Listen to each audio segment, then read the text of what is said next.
Finally, it's springtime, and it's time for gardening, America's favorite hobby. Today on Newsbreak, we'll be planting seeds. It is called Newsbreak. Hi, welcome to Newsbreak.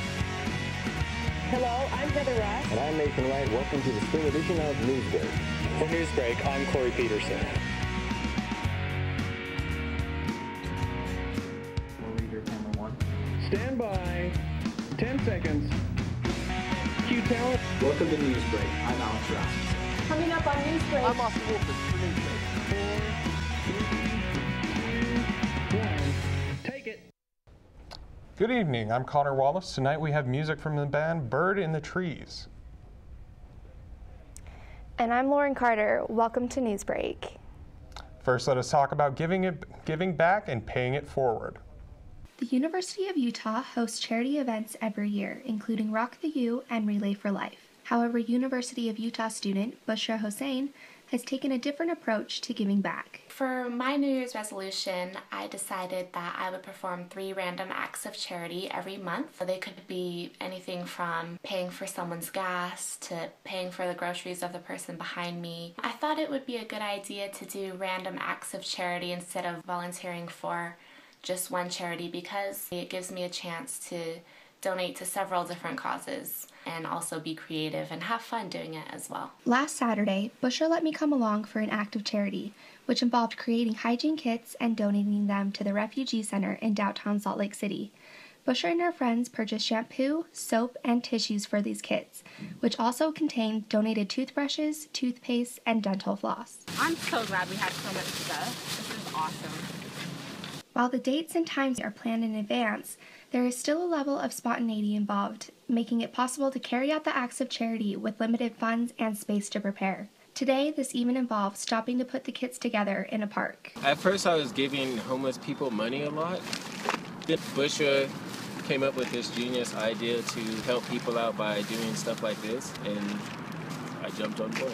I think it went well. I mean, I wish we had more interaction, but they seemed really appreciative. Nice, they seemed really happy that we made the hygiene kits. So. While every act of charity has been different so far, there is one constant factor. Usually what I do is during the events I record everything so that I can compile a video, and I usually just post it to Facebook or YouTube because social media and social networks are the most effective way to really get your messages out there. So I feel like if people watch the videos, then they might be encouraged to either do some on their own or help me with some of the ones that I do. Thanks for reporting, Lauren.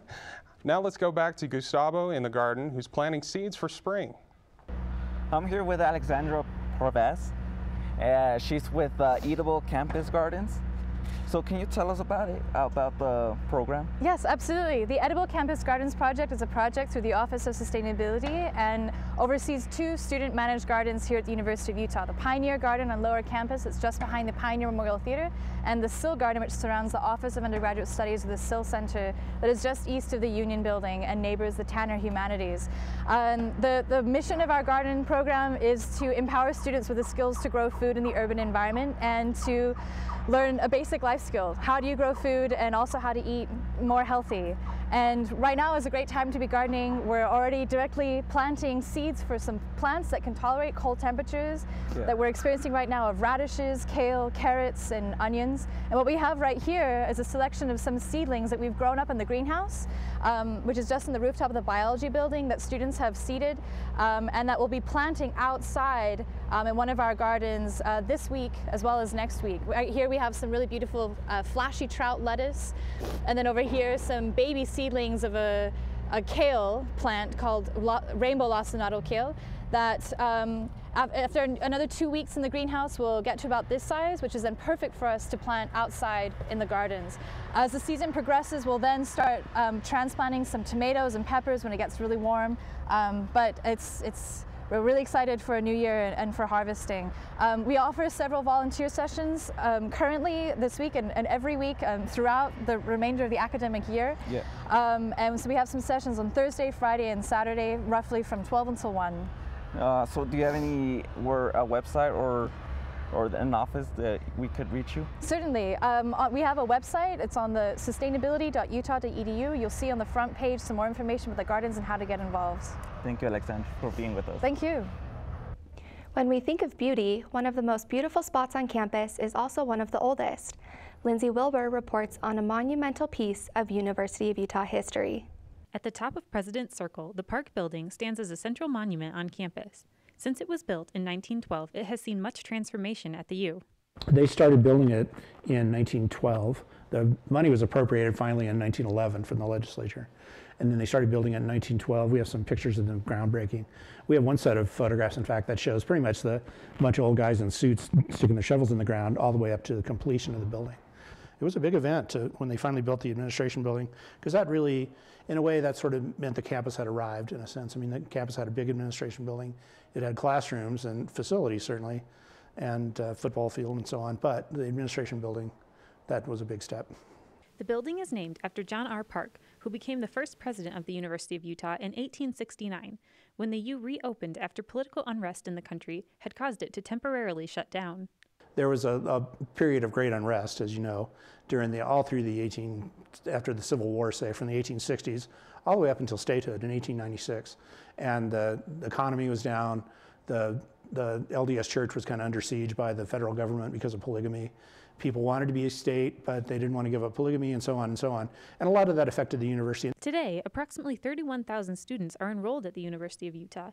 But in the early years, the campus was so intimate that the Park Building was able to house a number of different schools in addition to administration. Campus in those days would have been much smaller. It was only 3,000 or 4,000 students. So as I mentioned earlier, everybody knew each other. Things were much more personal. You know, the professors lived right off campus. It still snowed though. And here's a picture of digging it out in a big snowstorm at the same time, about the 19-teens. This is kind of a fun one of the Park Building in the 1930s. See the dresses the women were wearing, the fashionable hats and so on. And this is during this period too. Freshmen always wore beanies. You had to wear it's actually a green beanie, and the tradition was established in the Park Building where the big seal of the university is in the main floor, that nobody could step on that. And if you were a freshman especially, wearing your beanie and were seen by an upperclassman, you were yelled at and, and given demerits and all these kinds of things. It was a much more traditional, kind of those college traditions that you think of than it is today. Today, the Park Building stands at the center of President's Circle as a grandiose spectacle on the University of Utah campus. Reporting for Newsbreak, I'm Lindsay Wilbur. Newsbreak's Alex Rasmussen spoke with the university's ground department on its plan for spring planting and gardening.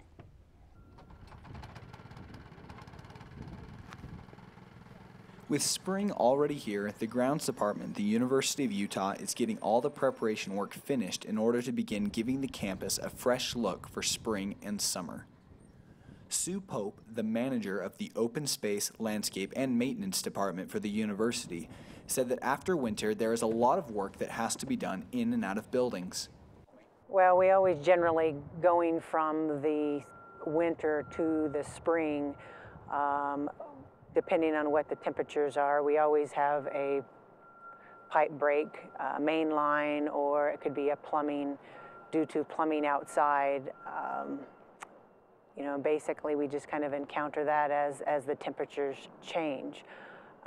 Concrete work, of course, with the freeze and thaws and the salts and the chemicals that we use on the sidewalk, that is hard on those, but we haven't had any real problems up to this point.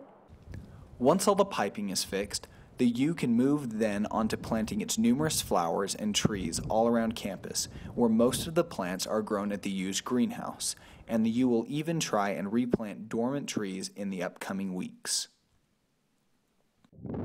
Currently, right now, we are moving trees that are dormant due to construction of the new library and the construction of some utility work that's taking place. We felt that at this time, since the trees are still dormant, that it's easier for us to move them, and we're going to try to salvage them and use them elsewhere on campus. Although the university can start moving trees, they are still in a preparation phase with their other plants. With the cold weather the state of Utah is still having, the university has to wait for one more month before they can start planting. For Newsbreak, this is Alex Rasmussen. Coming up on Newsbreak, we have a performance for you by the bluegrass band Bird in the Trees. All this and more after the break.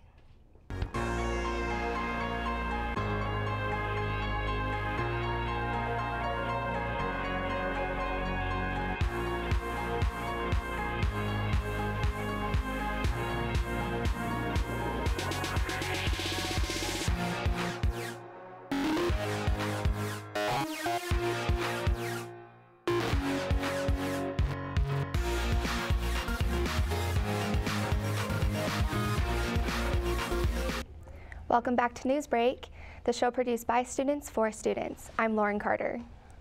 Good evening, I'm Connor Wallace. This is a special time for Newsbreak. This year marks the 40th anniversary of reporting campus news. Today we bring back Tim Weiler. Now behind us, we're honored to look at old footage from Newsbreak in the past.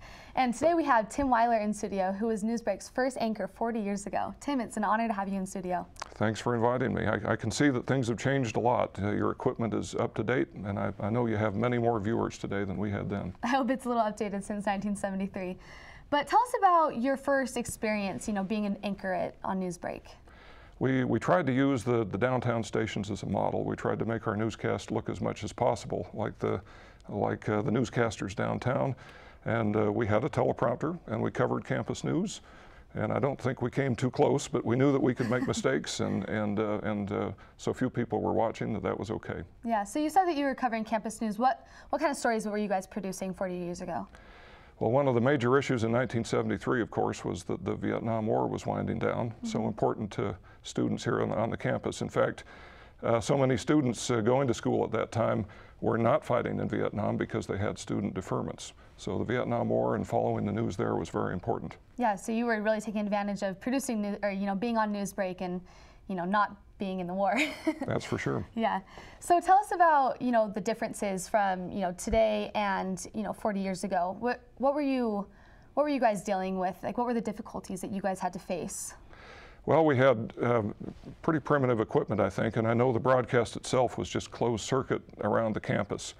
And really, I don't think anybody saw it. We have the tapes. I understand that the tape of my particular broadcast has been lost, and I think that's a very good thing, because I think every person, if there isn't a law, there should be a law that says that every person should be allowed to have pictures of themselves taken in the 70s destroyed. That's what I think. Well, at least you have a second chance, to renew yourself on Newsbreak now. Thanks for being in studio with us.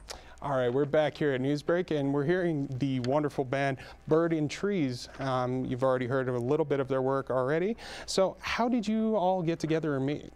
We met in a lot of different ways through work. I met Larry on the tracks, and he thought I was drunk. I wasn't.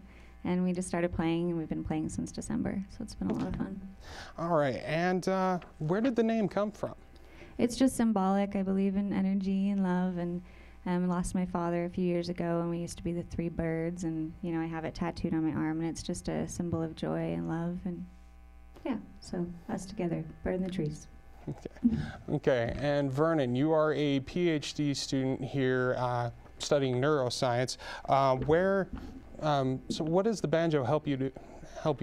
Oh, it just kind of helps me relax and unwind. If I get real busy, one of my favorite things to do is kind of play with a few friends, and we started playing for fun, and now we're playing shows, and it's even more fun. Okay.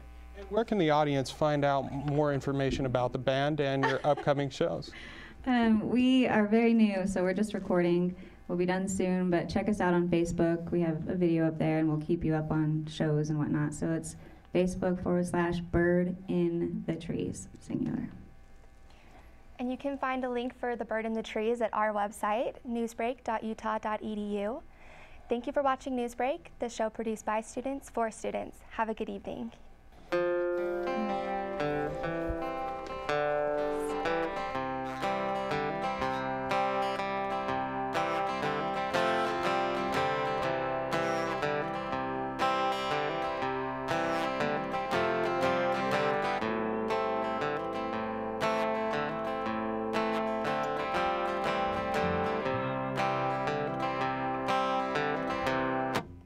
I waited for love. I waited to grow. I waited for something I needed to know. I waited for hours, but you didn't have the time. Broken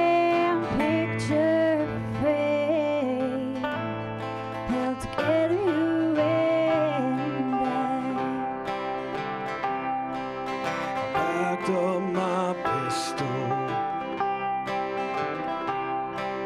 I saddled up my mare, and I wouldn't be on my way if you were still here. And you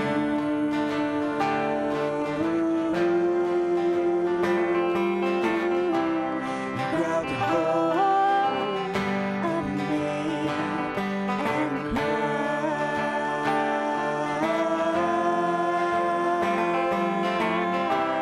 You said that all I can see is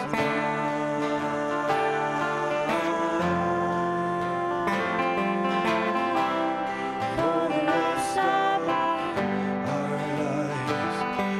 And then you smile and say,